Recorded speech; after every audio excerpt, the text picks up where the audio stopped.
তো বছরের শেষের দিনটি কাটানোর জন্য আজকে আমরা চলে আসলাম সারা রিসোর্টে। সারা রিসোর্টে আমরা চলে আসলাম, চেক ইন করলাম। এখন আমরা রাজা টাওয়ার উদ্দেশ্যে যাচ্ছিলাম। যেতে যেতে আমরা ভিউগুলো দেখছিলাম, কি সুন্দর ভিউ। এটা ছিল পিঠা উৎসবের টাইমিং, বিকেলবেলা। আমরা সবাই একসাথে এখানে পিঠা উৎসবে পিঠা খাওয়ার জন্য গিয়েছিলাম। সাথে আমার বাবা ছিল। এটাই ছিল আমার বাবার ফার্স্ট ট্যুর। সন্ধ্যার দিকে একটা কনসার্টের আয়োজন ছিল। ওই সামনে দেখা যাচ্ছে রাজা টাওয়ার, এটার পাশে ছিল একটা ছোট করে পুকুরের মতো, এখানে কনসার্টটা হচ্ছিল।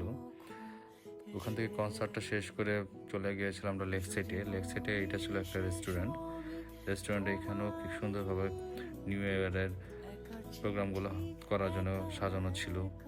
আমরা যখন গিয়েছিলাম তখন অলমোস্ট প্রায় 12টা কাছাকাছি হবে, তখন গিয়েছিলাম। স্টিল নাও তখনও কনসার্ট চলতেছিল।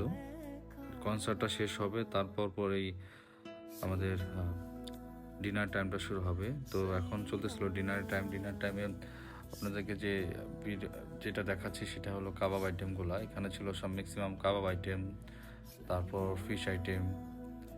সবচেয়ে বেশি ভালো লেগেছিল ফিশ কাবাবটা, খুবই মজার ছিল। আমরা অনেক ট্রাই করেছি ফিশ কাবাবটা।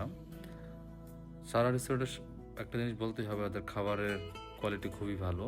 তারপর আমরা চলে গিয়েছিলাম আতশবাজি দেখার জন্য। একটু পরে শুরু হবে আতশবাজি। যাওয়ার পথে এই ভিউগুলা খুবই সুন্দর।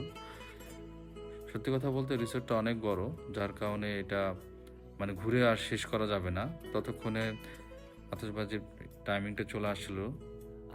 এত বেশি তারা ফায়ারওয়ার্কস করেছে তা বলার মতো না।